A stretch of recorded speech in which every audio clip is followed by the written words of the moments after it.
핀란드의 숲속 작은 오두막에 피톤치드 향이 가득합니다.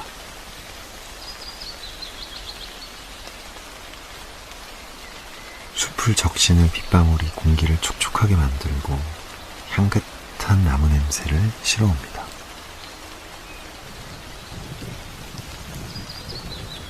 깊은 숨을 들이쉬었다 내뱉을 때마다 몸이 깨끗해지는 것 같아요. 머릿속까지 맑아지는 기분입니다. 핀란드 사람들은 주말마다 숲속에 지어놓은 이 작은 오두막, 코티지에 와서 쉬었다 가는 게 일상이라고 해요. 정말 작아요. 작지만 아늑합니다. 동화책에 나올 법한 나무로 된 집인데 딱 몸을 눕히고 책상에 앉아서 창밖을 내다볼 수 있을 만큼의 공간. 길게 뻗은 침엽수 사이에 아무것도 해치지 않고 딱 그 정도의 땅만 숲한테 빌려서 집을 얻어놓은 것 같습니다. 핀란드 사람들은 자연에서 나를 치유하고 재충전하는 것이 중요한 휴식 방법이라고 믿습니다. 이곳에 잠시 머물면서 숲길을 걷고 길에 떨어진 베리를 줍고 또 호수에 앉아 노을을 바라보고 그렇게 자연 속에서 행복을 찾는 게 진짜 휴식이라고 생각하죠. 아까는 낚시하러 나갔다가 밤하늘에 진짜 환상적인 오로라를 봤어요. 호수 위로 초록빛 물결이 정말 커튼처럼 내려와 있었어요. 와, 오로라를 다 보다니 역시 난 운이 좋아. 그리고 쓱 했더니 이맘때 사흘을 머물면 이틀은 볼 수 있다네요. 이 동네의 흔한 풍경이었습니다.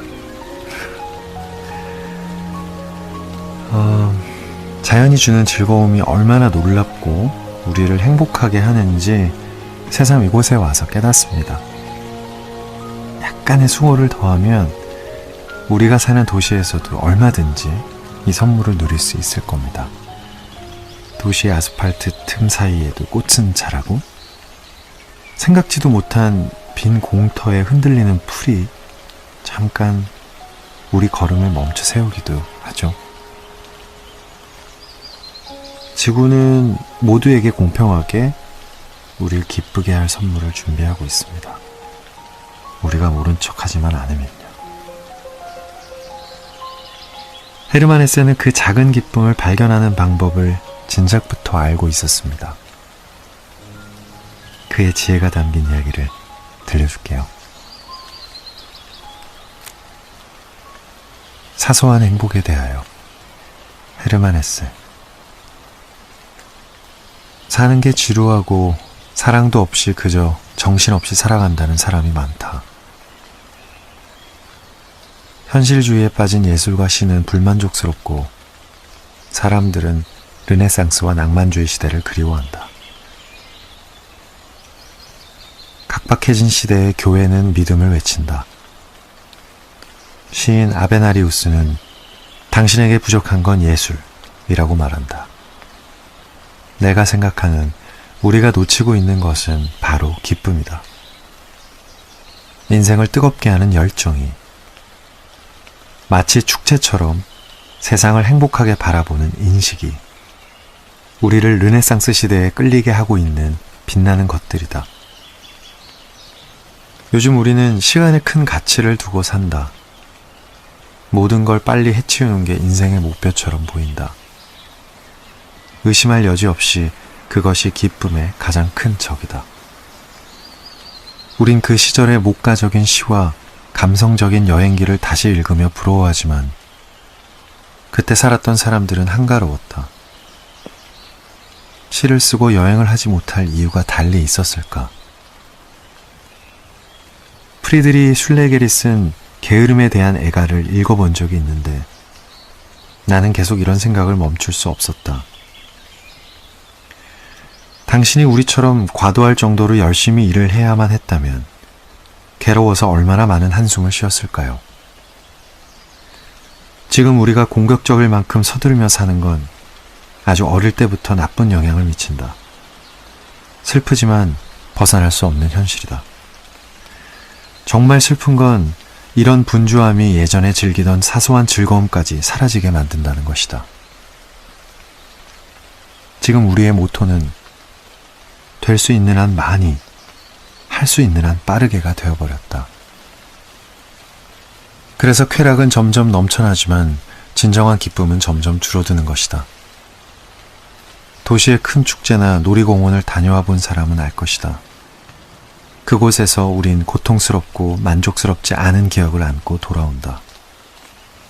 흥분된 상태로 더 먼저, 더 빨리 해치우려는 사람들로 가득하기 때문이다. 극장이나 오페라 하우스, 콘서트홀이나 전시회장에 가도 마찬가지다.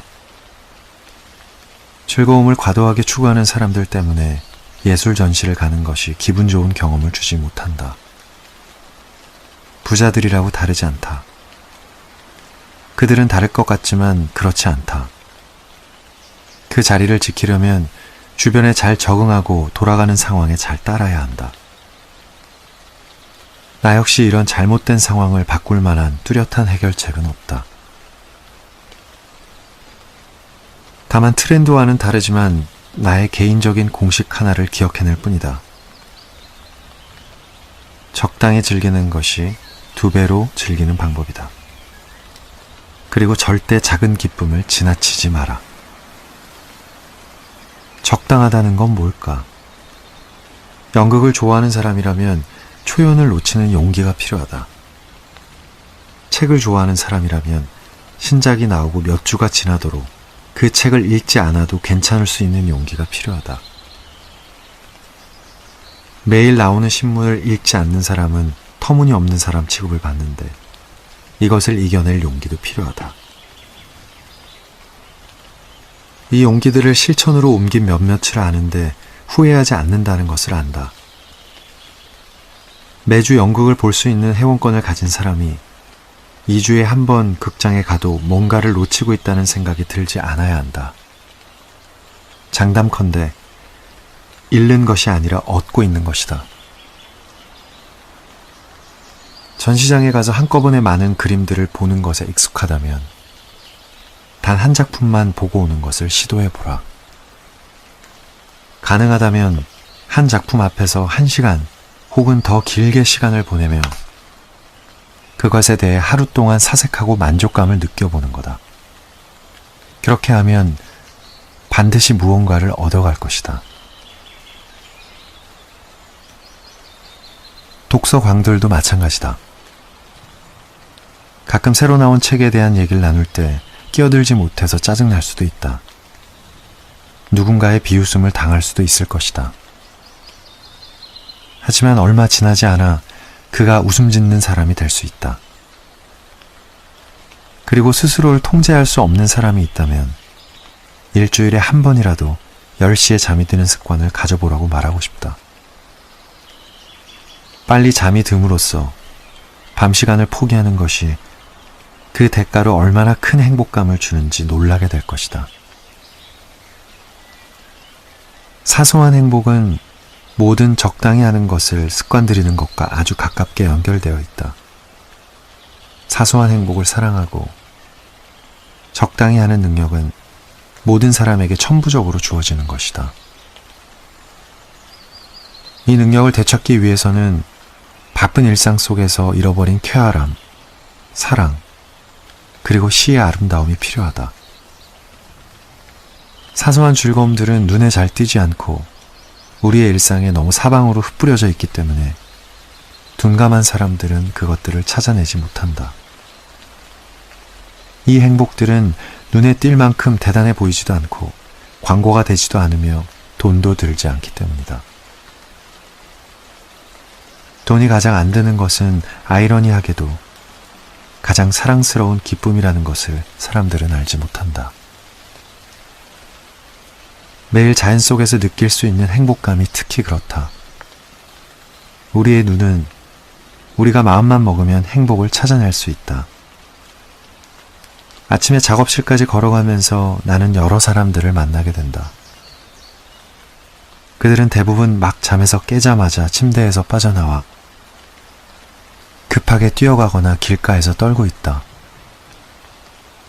대부분 바쁘게 걷고 시선은 도로에 고정돼 있거나 지나가는 사람들의 옷이나 얼굴을 본다.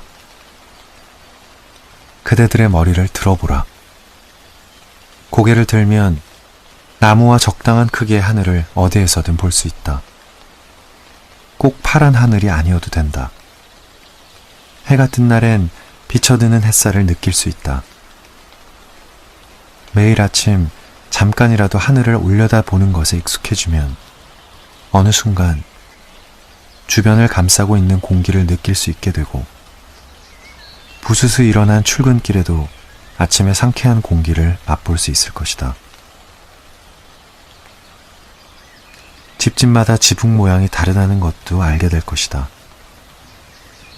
이것들에 집중을 해보면 우리 곁엔 늘 자연이 함께한다는 걸 느끼고 남은 하루는 순간순간 행복해질 것이다. 시간이 지날수록 당신의 눈엔 작지만 확실한 행복들이 보이게 될 것이다. 자연과 거리의 불빛들을 보고 즐기게 되고 매일매일의 넘쳐나는 즐거움을 발견하고 감사할 수 있게 될 것이다. 이 단계에서 시작해 완전히 훈련된 예술적인 눈을 갖게 되는 것은 이 과정의 반이다. 가장 중요한 것은 시작하는 것, 바로 눈을 뜨게 되는 것이다.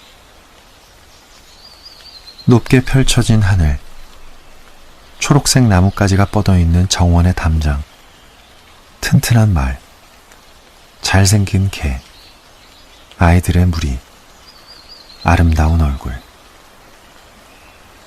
눈을 들어 이것들을 볼 수 있는 능력을 갖춘 사람은 도시의 거리에서도 시간을 허비하지 않고 소중한 것들을 볼 수 있다.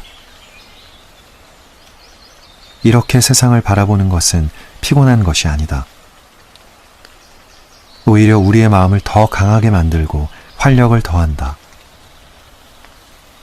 눈을 들어 보게 되면 모든 것은 아무리 아름답지 않게 생겼더라도 생생하고 뚜렷한 부분들이 그 안에 존재한다. 필요한 것은 보고자 하는 마음뿐이다. 응원, 사랑, 시의 아름다움은 보는 행위와 함께 따라온다.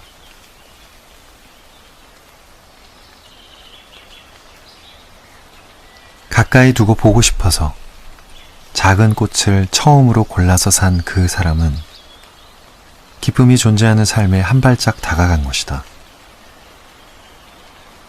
꽤 오래 썼던 내 작업실 건너편에는 여학교가 있었다. 10살 학생들이 있는 반은 내 작업실 바로 옆에 놀이터가 있었다. 나는 그 당시 정말 일이 많았고 때때로 아이들 노는 소리에 시달렸다. 하지만 아이들이 놀고 있는 놀이터를 한번 바라보는 것은 내가 언어로 설명할 수 있는 것보다 훨씬 많은 기쁨과 열정을 내 삶에 불어넣어 주었다. 아이들이 입고 있는 밝은 색의 옷들, 생기 넘치고 명랑한 아이들의 초롱초롱한 눈, 그리고 아이들의 유연하고 힘찬 움직임들은 내 인생의 행복 수치를 높여주었다.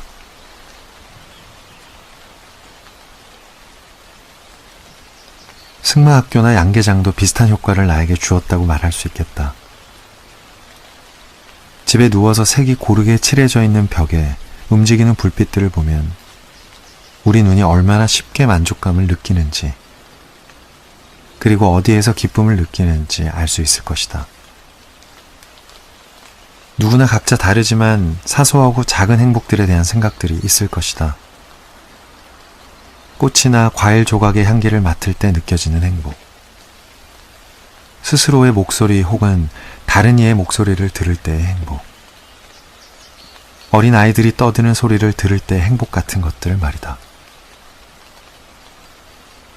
멀리서 들려오는 누군가의 흥얼거리는 소리나 휘파람 소리도 사소하지만 행복을 줄 것이다. 한 사람의 인생 동안 느끼는 수천 가지의 사소한 행복으로 목걸이를 만들 수 있을 것이다. 혹시 시간에 허덕이거나 공감할 수 없어 힘들어하는 사람이 있다면 나의 조언은 이러하다. 매일매일 사소한 행복들을 최대한 많이 찾아보십시오. 그리고 더 큰 행복들은 휴일이나 더 적절한 날을 위해 아껴두십시오. 우리에게 오락을, 매일매일의 평안함을, 그리고 더 가벼운 마음을 선물해주는 것은 큰 행복이 아닙니다. 바로 사소한 행복입니다.